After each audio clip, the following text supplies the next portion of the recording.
Hello, hi, how you doing? For those of you who do not know, I'm recording this on my Twitch livestream at Strawberin0 with a 0, just like my YouTube handle. And if you want to catch me live where I get banned thanks to my cat, what the hell are you doing, little bro? Jesus Christ.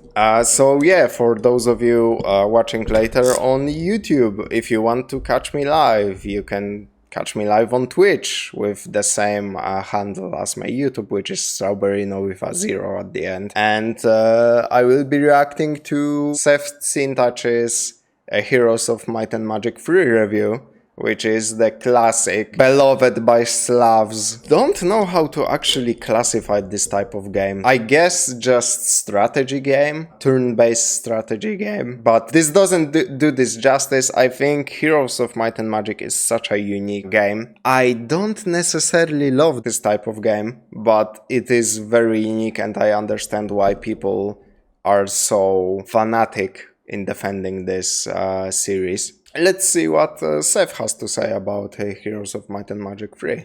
Hey people, Seth here. Today, I'll be reviewing Heroes of Might and Magic 3.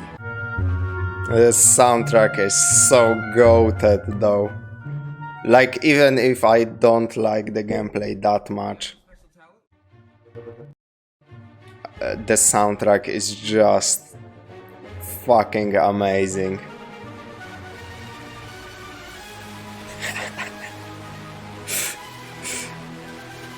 Jesus Christ.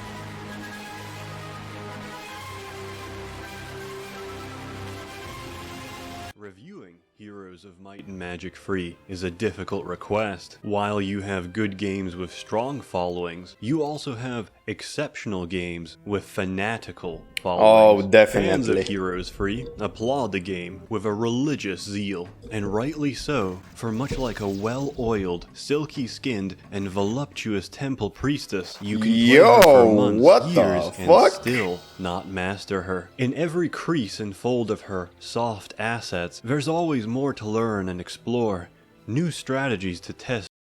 Are we still talking about the video game Heroes of Might and Magic 3, or are we talking about something else? The limits of her depth and design. In other words, come on, man. It's a really fun.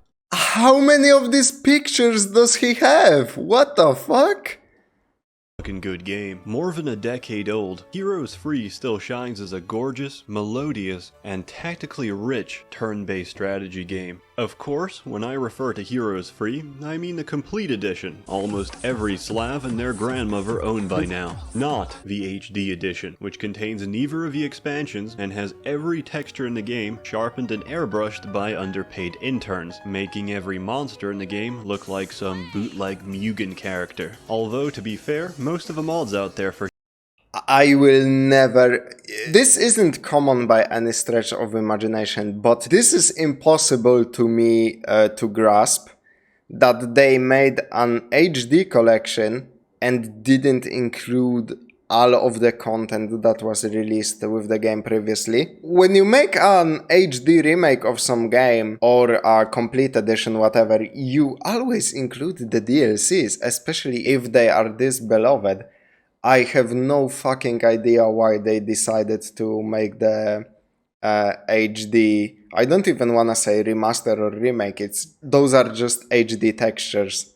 The HD texture re-release made to, of course, make some of that sweet moolah. Why they didn't include the DLC factions? That would not save them because it was very lackluster, but still.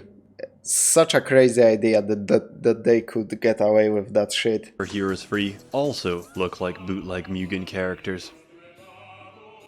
The concept of the game is ridiculously simple. I'm sorry, was that Janusz Korwin-Mikke and our to be fair, beloved Jean-Paul II? I think that's Janusz Korwin-Mikke, which is a Polish politician. Okay, I definitely see him. Not sure about the rest. Could be some other like Slav icons from other countries. And yeah, this is the Pope, the Polish Pope. If you ever go to Poland, don't say anything bad about the Pope. It doesn't matter. Just imagine you are in South Korea, right? If you say something bad about the state in South Korea, they will know. Even if you are alone in the room, they will just know. The same applies to Poland and saying something bad about the Pope. People will just somehow know and immediately turn against you. If you even think about saying something bad about Jean Paul II. The concept of the game is ridiculously simple. You can play as any one of 9 different... You can play as any one of 8 viable factions, represented by different towns. While you pick your starting faction, you can always conquer other towns and use their units as well. Each town is unique in its own strengths and weaknesses, although some towns have more weaknesses than others, with each town capable of producing 7 different tiers of units, ranging for example from lowly troglodytes to red and black dragons for the dungeon town, or skeletons to bigger skeletons for the necropolis. These cities get plastered and spread through the game world, represented by a common map area shared by all players. If you've built the appropriate... I obviously know how you play Heroes of Might and Magic, but the details about 3 in particular are so lost on me. I never really played much of that game. What I do know, I know through the prism of Songs of Conquest, which is the modern Heroes, Heroes-like game, a spiritual successor, because they ain't fucking making more Heroes games, so indie studios need to basically hijack that shit and make their own version.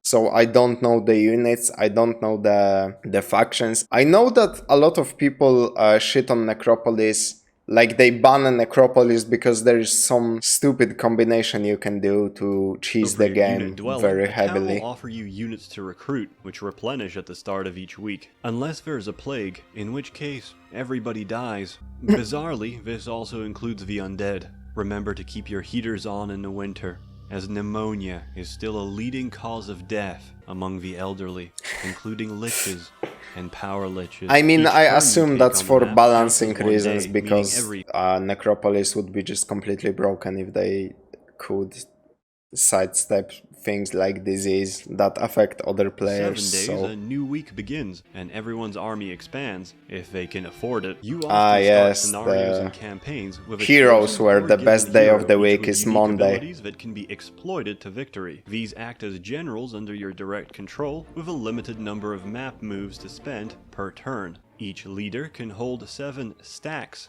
of troops, arranged by position and formation, making up their army. A stack visually represents the number of a certain unit, which influences the outcome of combat. Losing all your stacks means defeat for your hero. Heroes can't die, but losing a fight will usually make them run off and join the enemy due to your incompetence as a leader. All this information finally makes sense when we get to the combat, here's which the is beautiful also turn-based and divided in animations. rounds, and initiated by players by robbing dwarven or Polish banks, or moving next to enemy heroes on the map. Each round, every monster on the battlefield gets a turn to move, attack, use abilities, wait, or defend, and that's the simple gist of it. When a stack attacks another, their stats are multiplied by the number of attacking creatures. Pretty simple shit, right? So if level 18 Craghack with Expert Offense attacks level 18 Tazar's 4 Chaos Hydras with his 5 Ancient Behemoths, who we can only assume has Expert Armorer, how much damage would that be? Easy. We just balance this quadratic equation, plug in our expression coefficients into this algebraic expression, do a linear regression, find the acute angle in this triangle, and solve for x. Okay, real talk. Any mouth-breathing polygon journalist can say this gay, generic shit. You know enough about the game. I would not phrase it like that, but he's right, to be honest. Like, anybody can say that, like, surface level stuff about the game. And the surface level stuff is not why you watch Seth's reviews of things. Let me try and convey why it's so good. Your leaders can't directly intervene in combat, but their stats transfer to units, their artifacts are bullshit ridiculous, and their spells are some insane shit. And that's why the game is so damn enjoyable. Each town can build mages guilds to research random spells of increasingly higher level. What is that texture pack? What the heck? Which lets you waste your mana and fumble your turn, and other times you get nice stuff, like Armageddon. Armageddon detonates a nuclear bomb on the battlefield, scorching everyone on it for massive damage. Except, there's a few troops out there who are immune to fire damage, or spells in general. A fun tactic, as in not fun for anyone else, is taking several spicy boys with your hero and running straight into enemy lines. The larger their army is, the better. Cast Armageddon, destroy most of his army, and retreat. Rebuy your hero at the tavern and do the exact same thing every turn. At most, you spend a few thousand gold on this strategy, while your enemy is incurring maybe 20-30,000 gold worth of damages each time your suicide bomber rushes them. Berserk is also a fun spell. It turns any enemy rabid, attacking whoever is closest, be it friend or foe. With expert fire magic, Berserk becomes even more balanced, since it gives magic rabies to everybody in a 10-mile radius, or 16 kilometers for those of you still using outdated barbaric systems like metric. It's particularly enjoyable watching your friend's army tear itself in half without even lifting. If I played with my friends and somebody did this shit to me, I would never speak to them again. What the hell is that? You build up your army, you strategize throughout the entire game, and somebody comes and does this with their hands, and you lose all of your troops. What the fuck is that? Jesus. In many ways, This is the game that people cling on to and refuse to, like... I mean, to be fair, you cannot really move on from heroes, because, like I said, there is just no alternative to it, which is, sad state of affairs, but it is what it is, though. as free as the torture porn of turn-based strategy. Then there's the issue of the undead, which is one of my favorite towns, by the way. If you let Necropolis breathe, it will shit down your neck by late game. That's because every time they fight, necromancy revives most units back as skeletons, and if they can assemble a simple as seen on TV artifact, just pull the plug. Quit. Leave. Not sure if your opponent has assembled a Cloak of the Undead King? Don't worry, I have a foolproof method of finding out. Mouse over his stack of power liches in combat. Note down the number. If it's somewhere between several 100,000, or the text box is flickering and glitching out, he probably has it assembled. Let me explain. Normally, necromancy revives only skeletons, but with a Cloak of a Balanced King, you revive liches instead. And liches are level 5 Necropolis shooters, and your opponent has billions of them. He has so many that if he ever tries to split the stacks in his inventory, his game will crash. Most spells get better by leveling up your respective school of magic. Jesus Often, Christ. expert level means you affect every possible target. So that's why Necropolis, from what I heard, is always banned. Like, I think even going back to my school days, my mates always were going on about how you cannot play Necropolis, because it's a free For the win. spell. At Expert Earth Magic, the slow spell soaks every enemy in shit and reduces their movement speed to a crawl. Let's say for a Rampart Dwarf, you'll need 14 turns to reach your army, provided there's no boulders or small branches in the way. The same applies to haste. At Expert Air Magic, every one of your units becomes a high-velocity whirlwind of fucking shit up. If you've got a Black Dragon, or even better, a Phoenix in your party, this often means you win before the enemy can move a single unit. Positioning and coordination on the map are vital skills to win the game. That is, unless you have expert level Town Portal, which lets your hero enter any friendly town instantly. This usually makes it impossible to lose towns, as a single hero can simultaneously defend them all alone. That is, unless the enemy can cast Dimension Door, which lets them teleport to any location inside of their hero. At expert level, this can be cast 4 fucking times per day, effectively letting a hero with large pools of mana to cover 5 days worth of travel in one, the hero's free equivalent of an intercontinental ballistic missile.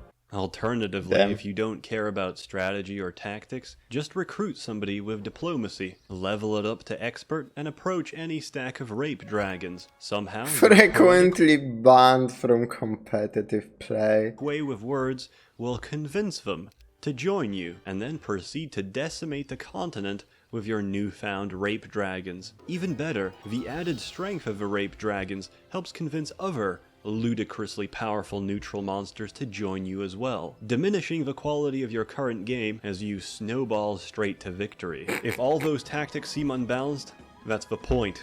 The game thrives on you straining its mechanics, rewarding experimentation, and punishing established conventions. There's a reason this game has its own published version of Sun Tzu's Art of War. Winning and victory is about meticulously knowing every intricacy of the game, while making sure your bullshit strategy will beat your opponent's bullshit strategy. Heroes 3 is a great game, and still looks beautiful to this day, thanks to its hand-sprited graphics. The game Heroes does 3 look aged like better than most of the girls I knew from high school. pretty Then nice. again, heroin is one hell of a drug. The musical score and sound work is also fantastic, and I've got it installed on every computer I ever owned. It's incredibly pleasant in its atmosphere, and a complete joy to play. The best game to cozy up to in a warm blanket with a hot mug of coffee in early spring. The very definition of comfy.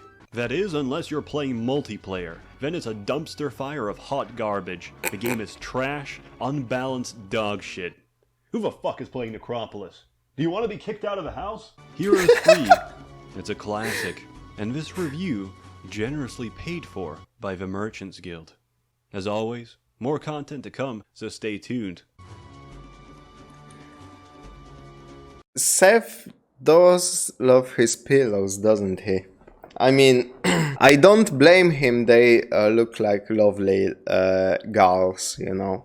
I have to say, I'm not a big fan of that gameplay, so I cannot say anything really of value. But I know that, just like I said, there is just no alternative if you really like Heroes, because they don't make games like Heroes anymore. The only game like Heroes is Songs of Conquest, which I like way more. But I have to say, I don't think that having a lot of overpowered strategies is not that fun to me. I like more balanced games like Civilization, which don't have that many like exploits that will basically give you an easy win. Also, from what he said, assembling the Cloak of the Undead King, for example, sounds like it's pure like RNG and that you get the right artifact. So I don't think I like that type of gameplay. Yeah, I prefer my experience to be a little bit more balanced. But like I said, in gaming there is a game for and series for everyone. And Heroes was a series that filled a niche in the player base, and now it's gone, so that